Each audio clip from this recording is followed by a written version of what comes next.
Morning gardeners and homesteaders, I hope you're having a fantastic day. And yes, I'm very aware that the title is very dramatic to this video, but when I say that it caused crippling confusion in my garden, I'm not lying. It was a couple years ago that I decided that I was going to go through and do some companion planting. And boy, oh boy, did that send me down a terrible, terrible rabbit hole. We'll go over in this video why I plant the way I plant and how I came to the realization that this is what I needed to do. But you will see, and hopefully you've seen through the videos, but you will see in this one that there is a trend going on within my garden. One thing that I want everybody to understand before we get going is I'm very passionate about what I do, and I want to be successful at it. I want to grow food, I want to provide high quality food, and more importantly, I want to maximize my efforts. So I don't want my time to be wasted. And when so that's when it sent me into the companion planting. I caught wind of it. This is probably 7 years ago, maybe. And yeah, 7 years ago, I'd say. And I started reading about it, tried it out, worked great. But then something happened. I started planting more and more and more. My garden evolved and I started adding in new crops in a small space. It got progressively harder and harder and harder to effectively do what the textbook says is companion planting.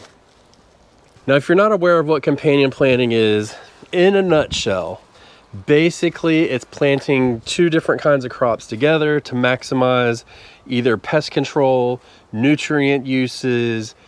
There's all kinds of different categories. Some of them will shade others out, so you have plant characteristics, this, that, and the other. So the first issue I had was I came to look it up and I'd go to different resources, because one thing about me is when I want to learn something, I'm all in, 100% in, no matter what. When I was young, there were things that I wanted to learn that were kept from me, and it's probably crippled me in my adult life, but it's actually made me stronger, because now when I want to learn something, I'm going to learn about it and I'm going to research it and I'm going to figure it out. And as I went to all these different places, what I realized is there was a lot of conflicting information. Now, at the time, these two beds weren't here, but this was the bed in which I first tried companion planting, like really gave it a shot. And I had tomatoes in the back row and peppers in the front row. And I'm telling you what, it was amazing. I had great success that year. I had amazing tomato harvest. I had excellent peppers. My husk tomatoes that were in that bed were huge. I mean, they were so big they toppled over and broke, which is not something I'd ever dealt with before. And it was awesome. And so then I went the next year and I started reading into it, and then I find out that they're not companions by this other place that I looked at because of their nutrient requirements. And so it got me to a point to where I just didn't know what to plant. I didn't know what to put where. I was having a hard time factoring in crop rotations and plantings and all of these different things. And we'll get into crop rotation in a different video. Please trust me, we'll get into that. But as far as the companion planting goes, it just got so overwhelming. I didn't know what to put anywhere. And what ended up happening is I would plant, the next year I planted less, and then the next year I started to plant less, and then I got sick and tired of it and decided I would just do what I want to do and use my brain to come up with something that I think would work better. And that's what I did. So in your gardens, are you relying heavily on companion planting, or is it confusing you, or is there a combination that you really like to use in your garden? I'm curious to find out what you guys think about your space and what works for you. So in the garden, you can see, like for these beds here, we've got a bed of cabbage. Simple. You just manage the cabbage. You grow the cabbage and you treat it all the same, it's fine. Same with the Brussels sprouts. If we come over here, Same with the broccoli. I'm just growing a bed of broccoli.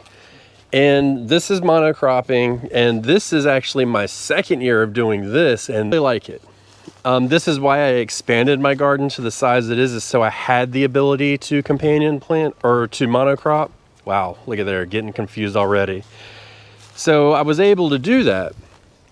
Now, if you read about companion planting and you listen to some people talk about it, these beds should not be growing the way they are because there's no companion in there, meaning all of the crops in this bed are all using the same nutrients. They all have the same pest pressures.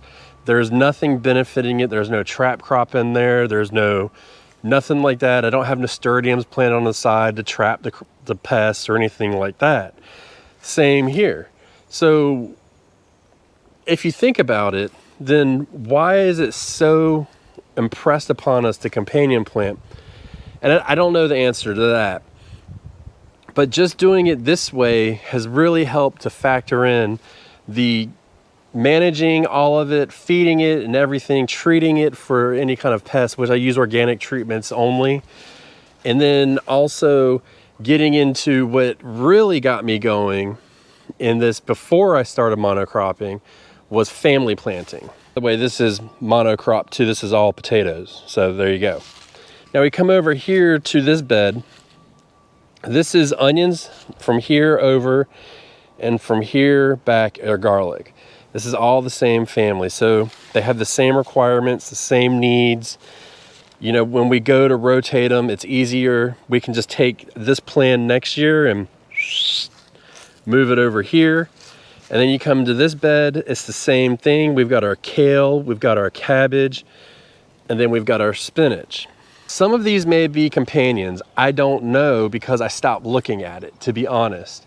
What I do focus on are combative plantings. So these are plants that just will not grow together, right? Or you can't plant behind some plants. So I mentioned this in a previous video, but over here in this bed, we planted daikon radishes and we had brassicas in the same. And just to give you a little update on the bed, it's totally empty.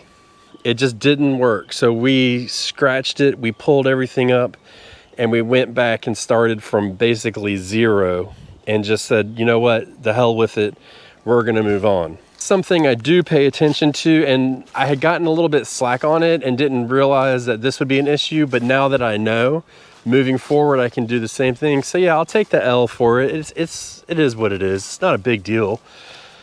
It's just one season, right?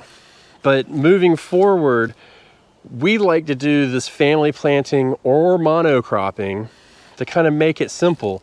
And if we don't do either one, then we just plant what we plant. And it's not gonna be a big deal. You know, this bed right here is lettuce for 3/4 of it, and then rutabaga in the other. There is nothing in common with these. I don't know if they're companions. I haven't even looked at it, and I'm not even going to look at it. But I can tell you that they can be susceptible to the same pests, but the rutabaga is less susceptible to like the cabbage moth, worm, and stuff like that, cabbage looper. So we're not totally concerned about it. The fertilization requirements are different. So the lettuce requires more nitrogen than the rutabaga. So how are we managing this bed in the fertilization requirements based on the fact that they're two totally opposite plants? Well, one way is we planted the lettuce early so we can get a little bit more nitrogen to them. And then the other way is when it comes time to fertilize, and let's say, you know, we do injection through our drip system, we'll do a liquid fertilizer periodically, and it's a higher nitrogen content. So what we'll do is we'll take this bed, for example, when we run it through our system, we'll cut this bed off, and then I'll come back and I'll hand fertilize it if I feel the need to do so. But because we've given it that extra nitrogen and we're giving it the fertilizer that the other one's getting, a well-balanced fertilizer, it's not really that big a deal. And in the grand scheme of things, we just let it go. You know what I mean? It's like it got so complicated that I didn't even want to plant. or I didn't even know how to plant or where to start. And that's not something that we want to deal with. You know, we look at the garden now, and at the time of year it's completely planted, 100% planted here, 100% planted over there. Everything is ready to go, and it is growing, and we're taking full advantage of everything that we've tried in the past, everything that I've told you about moving forward. Anything that crops up that is just so crippling confusing that I'm not gonna plant is just something that I'm gonna have to stop doing. You know, I tried to eliminate friction within my life, and this is one of those aspects in which I did. And this kind of ties back to the potato video I did, whereas like I'm combining two methods to plant the potatoes. If you haven't seen that, you might want to check it out. It's the same idea. It's like I wanted to do my plantings, so I came up with my own method. I tried it out. It worked fine. I definitely had to lean on organic pesticides more often, but you know what? I was using those anyways, and I don't even want to say this out loud, but I'm going to say it. So far this winter, I have had 0 pest pressure. Absolutely 0. None. No organic treatments of any kind have been on any of my crops thus far. Now that being said, as it warms up, that will change. But that's with not companion planting and doing basically the opposite of what they say do. So I don't know. For me, the proof is in the pudding. What about for you?